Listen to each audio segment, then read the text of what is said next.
तो दोस्तों आपका फिल्मी टीटी चैनल पर स्वागत है और आज मैं एक्सप्लेन करने वाला हूं 2024 में आई मूवी लापता लेडीज को। फिल्म से जुड़ी सारी बातें मैं एक्सप्लेनेशन के आखिर में करूंगा। इससे पहले मैं आपको सुनाता हूं इस फिल्म की कहानी। तो मूवी की शुरुआत में हम देखते हैं कि दीपक नाम का एक लड़का फूल नाम के एक लड़की से शादी करके अपने घर जा रहा होता है। फूल ने पूरा घूंघट ओढ़ रखा था क्योंकि शादी के बाद लड़की को घूंघट में ही रहना होता है। वो ट्रेन में जाते हैं तो वहाँ पहले से ही दो लोग बैठे थे जिनकी नई नई शादी हुई थी और दुल्हन के कपड़े बिल्कुल सेम थे फूल के जैसे। रात में दीपक देखता है कि उसका स्टेशन आ गया है तो वो जल्दी जल्दी फूल को नीचे उतारता है। फूल नीचे उतर के थोड़ा सोचती है कि दीपक के साथ जाए या ना जाए, पर वो फिर उसी के साथ चल देती है। दीपक के दोस्तों ने बैंड बाजे का इंतजाम कर रखा था तो बढ़िया नाचते गाते वो घर पहुंचते हैं। अब दीपक की माँ फूल की आरती उतारने जा रही थी तो उसे अपना घूंघट ऊपर करने बोलती हैं। फूल जैसे ही अपना घूंघट ऊपर करती है सब हक्का बक्का रह जाते हैं क्योंकि वो फूल नहीं कोई और ही लड़की थी। दीपक को याद आता है ट्रेन में तो और भी दुल्हनें बैठी हुई थी तो शायद वहीं पर अदला बदली हो गई। दीपक के बाबूजी उस पर खूब गुस्साते हैं कि तुम्हें पता कैसे नहीं चला कि तुम किसी और को लेके आ रहे हो। तभी लड़की कहती है इस तंबू जैसे घूंघट के पार ना तो लेडीज का शक्ल दिखता है और ना लेडीज को जूते के अलावा कुछ और दिखता है। पति नया जूता भी नया, कैसे पहचानते हम कि कौन है। जो ट्रेन में रह गई है वो भी घूंघट में है तो उसे तो पता ही नहीं होगा कि ये उतर चुके हैं। पिता के पूछने पर लड़की अपना नाम पुष्पा बताती है। पति का नाम पूछने पर माँ कहती है धत,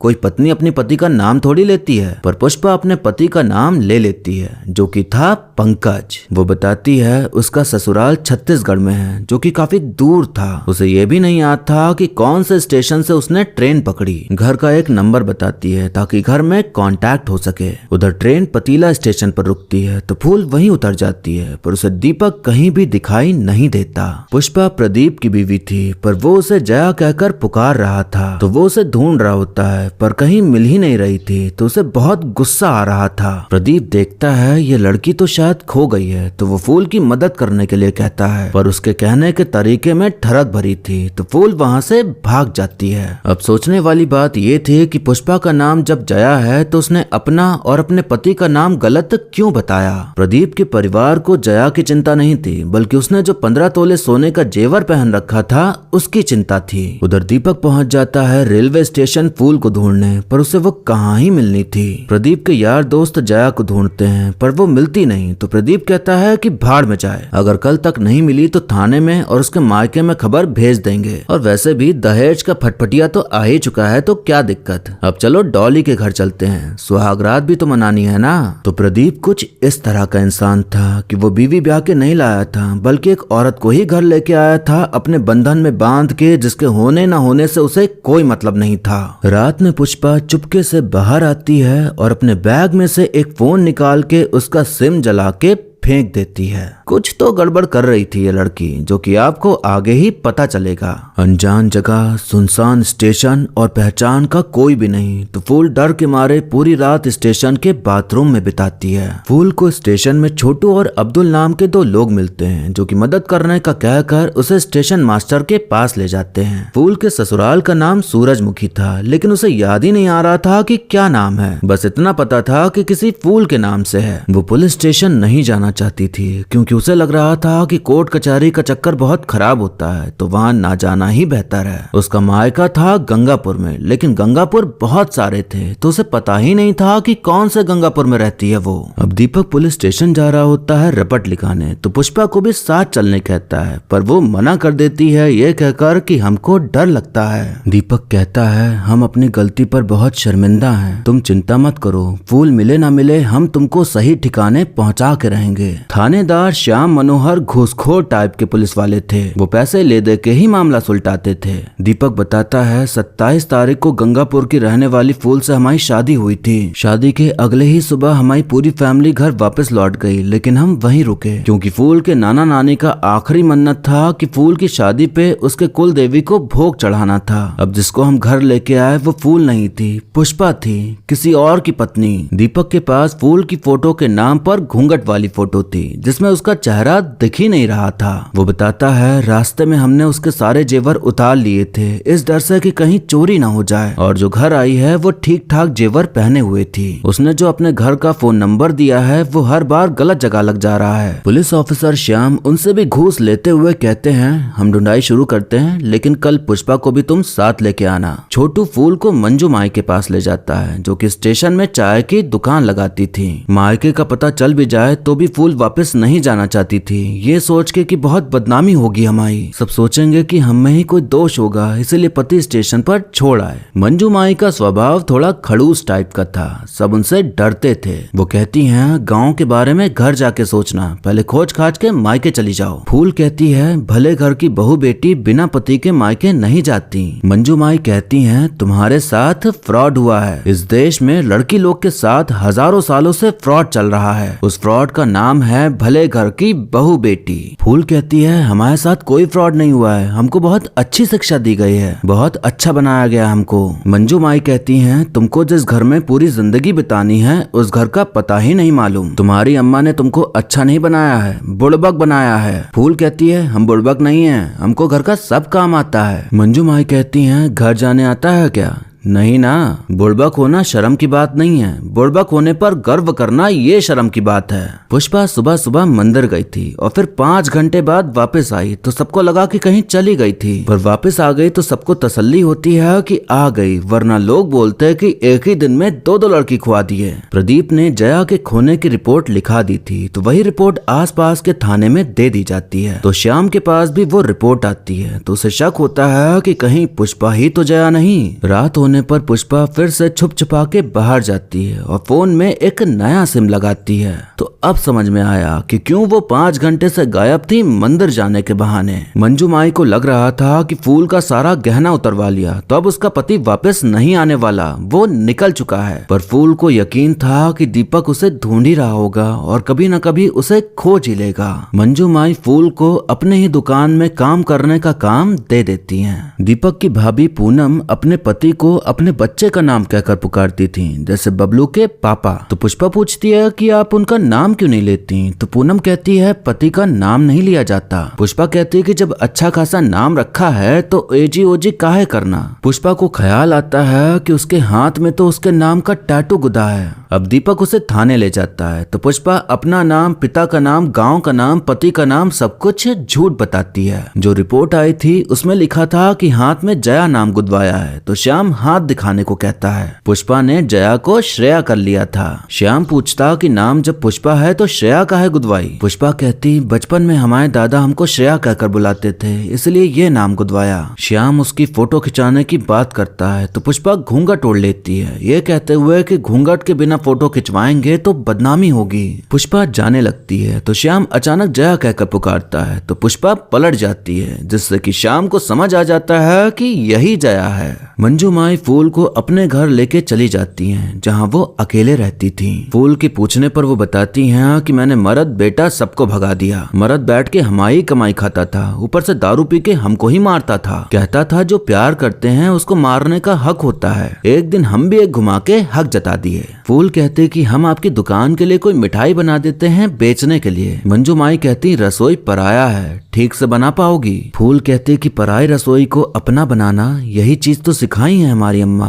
मंजू माई की दुकान में एक आदमी आता था जो कि 2 समोसे लेके 4 बार चटनी लेता था, तो वो उसे खूब डांटती थी। फूल ने कलाकंद मिठाई बनाई थी तो मंजू माई खुद ही उस आदमी को 2 चम्मच मिठाई देती हैं खाने के लिए। फूल कहती पहले आप तो स्वाद चखिए, तो माई कहती मुंह मीठा करने के लिए हमारी जिंदगी में ऐसा कुछ खास है नहीं तो क्या ही खाएं। अब श्याम और उसका जूनियर पुलिस ऑफिसर पुष्पा पर नजर रखना शुरू कर देते हैं कि वो कहाँ जाती है, क्या करती है। वो देखते हैं कि पुष्पा के पास मोबाइल है और वो मंदिर इसलिए जाती थी क्योंकि वहीं पर नेटवर्क सही आता था। दीपक एक दुकानदार के पास जाता है फोटो लेके पूछने कि उसकी बीवी को कहीं देखा है क्या। फोटो वही थी जिसमें लंबा सा घूंघट था, तो दुकानदार कहता कि चेहरा ही तो सब कुछ होता है और इसमें चेहरा ही ढका हुआ है। चेहरा ढक देना मतलब पहचान ढक ढक देना। इतने में उसकी बीवी आती है जो कि पूरा ऊपर से नीचे तक ढकी हुई थी बुरखे से। मतलब दिया तले अंधेरा वाला हाल था इन भाई साहब का। दीपक का एक गुंजन नाम का दोस्त था जिससे कि पुष्पा की थोड़ी बहुत बातचीत होती है। इसी बीच बाबूजी गुंजन से कहते हैं कि कीटनाशक डलवा दो, फसल में कीड़े हो रहे हैं। पुष्पा आइडिया देती है कि स्टिकी ट्रैप लगाओ, कीटनाशक कीड़ा तो मारेगा ही पर फसल भी खराब कर देगा।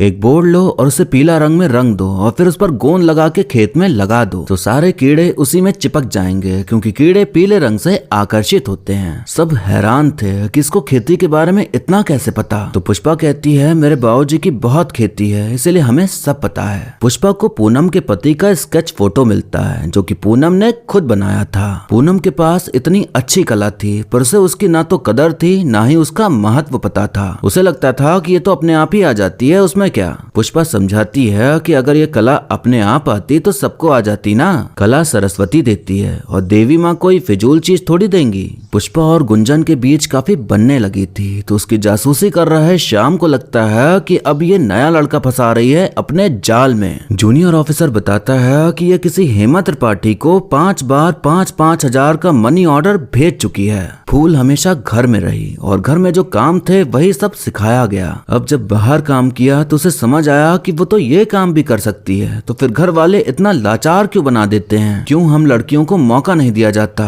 मंजू माई कहते हैं कि शायद डर के मारे। औरत अनाज उगा भी सकती है, पका भी सकती है, बच्चा पैदा भी कर सकती है, बड़ा भी कर सकती है। देखा जाए तो औरतों को मर्दों की कोई खास जरूरत है नहीं, पर ये बात अगर औरतों को पता चल गई तो मर्द बेचारे बर्बाद हो जाएंगे। अब समझ में आया कि क्या फ्रॉड चल रहा है। रात में पुष्पा सब सामान लेके घर से भाग रही होती है, लेकिन तभी वो दीपक की हालत देखती है कि कैसे वो फूल को पाने के लिए तड़प रहा है, तो फिर वो भागने का प्लान कैंसिल कर देती है। मंजू माई फूल को उसके हाथ में उसकी मेहनत का पैसा पकड़ाती हैं, जिसे पाकर फूल बहुत खुश होती है क्योंकि उसे पहली बार एहसास हो रहा था मेहनत करके कमाई करने का। पतीला थाने से पुष्पा की फोटो आ जाती है तो अब कंफर्म हो जाता है कि पुष्पा ही जया है, तो श्याम उसे गिरफ्तार कर लेता है। वो सबको बताता है कि ये लड़की चोर है जो कि लड़कों को फंसाती है और फिर घर लूट के भाग जाती है। जया कुछ बताने की कोशिश करती है पर दीपक उसे चोर मान चुका था क्योंकि उसने कई झूठ बोले थे, तो उसके लिए उस पर यकीन करना अब मुश्किल ही था। थोड़ी देर बाद गुंजन आकर कहता है कि पुष्पा गलत नहीं है, वो तो फूल को ढूंढने में मदद कर रही थी। वो एक मिसिंग पोस्टर दिखाता है जिसमें फूल का स्केच बना था। पूनम बताती है कि ये तो हमने ही बनाया था पुष्पा के कहने पर। गुंजन कहता है कि पुष्पा ने हमसे ये पोस्टर छपवाया और हर जगह लगवाया ताकि फूल भाभी हमें मिल जाएं। वो मिसिंग पोस्टर फूल के पास भी पहुंच जाता है, जिसे देख उसके आंखों में खुशी के आंसू आ जाते हैं कि दीपक उसे ढूंढने में लगा है। वो लोग पोस्टर पर लिखे नंबर पे कॉल करते हैं पर कोई उठा ही नहीं रहा था। वो नंबर पुष्पा का था जो कि फोन अब श्याम के पास जमा था।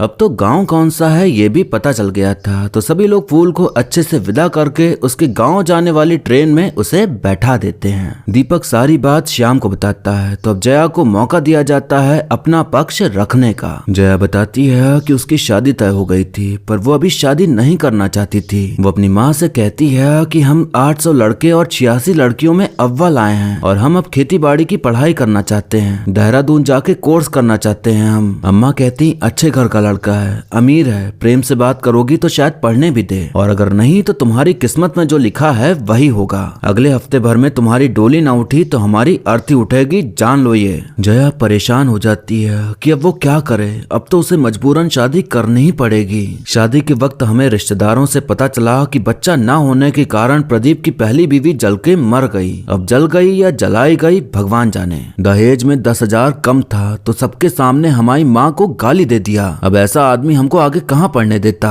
जूनियर ऑफिसर कहता कि इतना ही था तो शादी के पहले भाग लेती, शादी के दिन भाग लेती, ट्रेन से भागने की क्या जरूरत थी। जया कहती है कि भागने का तो सोचा ही नहीं था, हम तो घूंघट ओढ़कर अपनी किस्मत से समझौता कर दिए थे, तभी ये हमारा हाथ पकड़े और हमको रेलगाड़ी से उतार लिए। अब किस्मत इतना बड़ा इशारा कर रही है, हम वापस कैसे मुड़ जाते। हेमा त्रिपाठी हमारी बड़ी बहन है, कंगन बेचकर मनी ऑर्डर भेजा उनको ताकि वो मेरे कोर्स और हॉस्टल की फीस भर सकें। कल रात की बस थी मेरी देहरादून की पर गए नहीं। दीपक कहता इतना झूठ बोला तो एक बार सच ही बोल देती। जया कहती कि अगर सच बता देते तो आप हमें अकेले रहने देते क्या। हम अपनी सगी माँ से विनती किए तब तो वो मानी नहीं, तो आप क्या ही सुनते। हमको एक हफ्ता चुप रहना था बस, लेकिन ये पूरी दुनिया हमें घर पहुँचाने में लग गई। हम चुराए हैं तो बस वो एक मौका चुराए हैं अपनी जिंदगी से। यहाँ से निकल ही रहे थे लेकिन दीपक की हालत देखी तो हम रुक गए और फिर फूल का पोस्टर बनवाया ताकि फूल मिल जाए और सब सही हो जाए। श्याम जया का फोन देखता है तो उसमें 12 मिस कॉल पड़ी हुई थी, तो फोन करने पर पता चल जाता है कि फूल कहाँ है। श्याम दीपक को तो जाने देता है लेकिन जया को नहीं छोड़ता क्योंकि उसका पति प्रदीप आ रहा था उसे लेने के लिए। प्रदीप आता है और सबसे पहले श्याम को घूस देता है ताकि वो ये केस खत्म करे और श्याम ऐसा ही करता है। जया को बाहर लाया जाता है तो प्रदीप उस पर गुस्साते हुए उसे खींच के एक थप्पड़ मार देता है, पर वहाँ मौजूद कोई कुछ नहीं करता। प्रदीप उसे लेकर जाने लगता है तो श्याम कहता कि एक केस तो खत्म हो गया लेकिन अब दूसरा केस चालू होगा। खून पोंछने के लिए वो जया को रुमाल पकड़ाते हुए कहता कि मैडम बालिक हैं तो तुम उसे जबरदस्ती लेके नहीं जा सकते। ये जो तुमने थाने में दहेज लेने की बात, औरत पर हाथ उठाने का हिम्मत, डराना धमकाना, ये अपराध है प्रदीप बाबू। अगर ये फिजिकल अब्यूज और दहेज का केस दर्ज करा दे तो हम आपको तुरंत अंदर कर सकते हैं। वो जो तुम्हारा पहली बीवी का केस है फिर वो भी खुलेगा और जांच होगी कि वो जली थी या जलाई गई थी। प्रदीप तुरंत वहां से खिसक लेता है क्योंकि उसे समझ आ गया था कि श्याम जया के साथ है, उसके नहीं। श्याम ने भले घूस ले लेके कई गलत काम किए हों पर इस बार वो सही काम कर गया। श्याम जया को उसके जेवर लौटाते हुए कहता है कि अच्छे से पढ़ाई करना।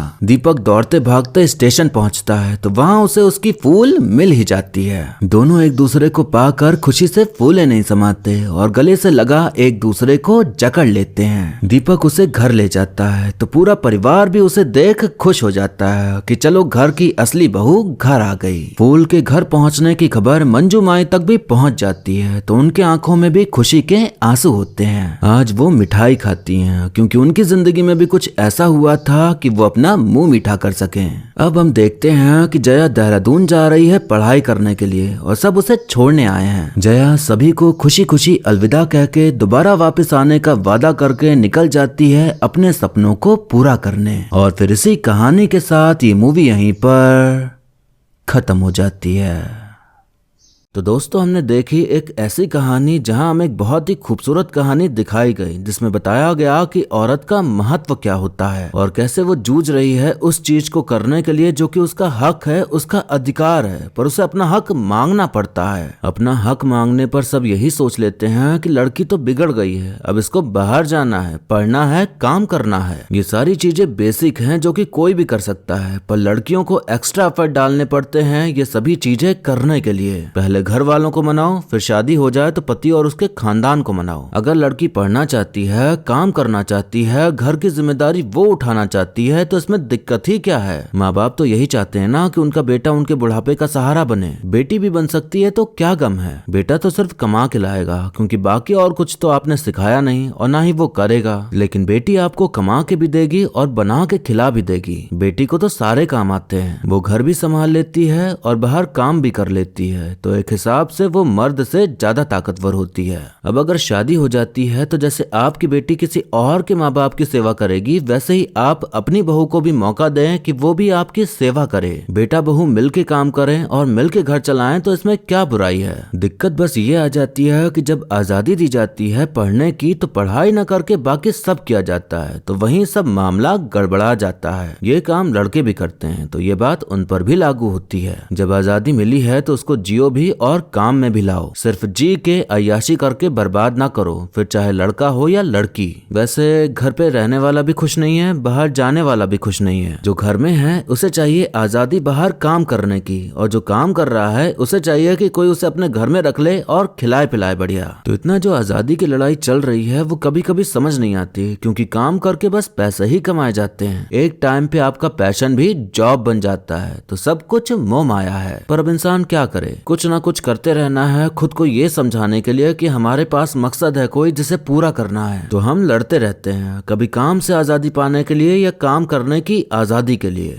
फिल्म में घूंघट की बात बहुत हुई है। घूंघट के चलते बीवी ही बदल गई थी। घूंघट के बिना फूल की एक भी फोटो ही नहीं थी, जिसके चलते उसे ढूंढना और भी मुश्किल हो गया था। ये बात बिल्कुल सही है कि असल में भी इतने लंबे लंबे घूंघट लिए जाते हैं। मैंने भी अपने घर की एक फैमिली फोटो में किसी को देखा है जिसने घूंघट के साथ फोटो खिंचाई थी, तो ये भी एकदम रियलिस्टिक बात है। मैं जब देखता हूँ किसी औरत को हिजाब पहने या लंबा घूंघट डाले तो यही मन में आता है कि इन्हें घुटन नहीं होती क्या? जब आंखें भी ढकी रहती हैं तो इन्हें दिखता कैसे है? और इनके लिए तो दुनिया धुंधली सी हो जाती होगी। कुछ लोगों को ये परेशानी हुई कि फिल्म में सिर्फ घूंघट की ही बात करी गई है, हिजाब या बुरखे की क्यों नहीं की गई? इसका दिखाया, उसका क्यों नहीं दिखाया, उसको क्यों कुछ नहीं कहा? ये कंपैरिजन करने वाले लोगों की ही बुद्धि खराब होती है, और ये वही लोग होते हैं जिनके लिए ऐसी फिल्में बनाई जाती हैं। फिल्म में क्या है, क्या नहीं, क्या मैसेज दे रही है, ये समझना ही नहीं है, बस अपना एजेंडा घुसा देना है। ये क्यों जरूरी हो गया है कि ये दिखाया है तो वो भी दिखाओ? एक कहानी सोची जाती है और कहानी के हिसाब से उसमें किरदार लिखे जाते हैं। अब फिल्म में ऐसा तो नहीं कर सकते ना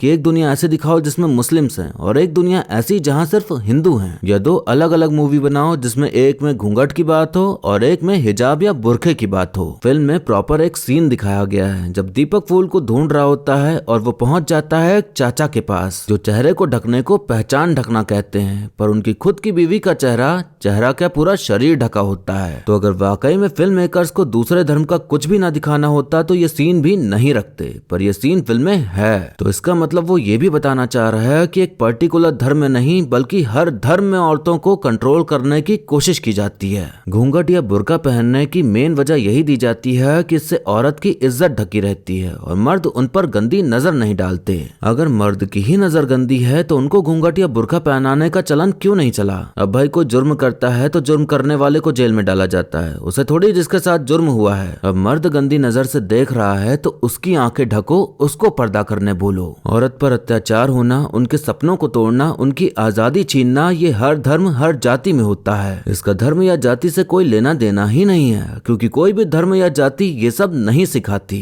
इंसान की नीयत, इंसान का रवैया, इंसान की सोच खराब होती है, धर्म या जाति नहीं। तो पहले समझो कि बताया क्या जा रहा है, फिर विचार करो उस पर। ऐसे हर फिल्म में हिंदू मुस्लिम एंगल ढूंढने से काम नहीं चलेगा, फिल्म को समझना भी सीखिए। मुस्लिम लोग भी कमेंट करेंगे कि हमारे यहाँ ऐसा नहीं होता, और हिंदू भी करेंगे। अब जो बोलेंगे शायद उनके यहाँ नहीं होता होगा, पर कई परिवारों में होता है ऐसा, तो ये फिल्म उनके ऊपर है। इसका दिखाया, उसका नहीं दिखाया, ये बोल के आप बस गलतियां छुपाना चाहते हो। आप मान लो कि ये चीजें गलत हैं तो हैं, सुधार की जरूरत है तो है। इस बात से आप भाग नहीं सकते, नकार नहीं सकते, छुप नहीं सकते। जब वाकई में ये सब चीजें होना बंद हो जाएं, तब आप कहिएगा कि हमारे यहाँ तो ऐसा नहीं होता, फिर क्यों दिखाया जा रहा है इस तरह से? तब शायद आपकी बात कोई सुन भी ले। फिल्म की कहानी बहुत ही ज्यादा सिंपल और दिल को छू जाने वाली है। सब कुछ बहुत नेचुरल सा लग रहा था, बस एक चीज मेरे मन में खटक रही थी, पति का नाम नहीं लिया जाता। इस बात को बहुत ज्यादा खींचा गया है। जब जरूरत होती है तो नाम ले लिया जाता है, इतना भी नहीं होता जितना फिल्म में दिखाया है। चिंटू के पापा, इसके पापा, उसके पापा कह के पुकारा जाता है, पर अगर कहीं जरूरत हो नाम बोलने की तो बोल दिया जाता है। नाम ना बोलने की कसम थोड़ी खाई होती है। बाकी फिल्म में हंसी मजाक है, ड्रामा है, इमोशंस भी हैं जो कि आपको भी इमोशनल कर दें, और प्यारी सी एंडिंग है एक सोशल मैसेज के साथ। तो ये एक बढ़िया फिल्म है जिसे आप फैमिली के साथ भी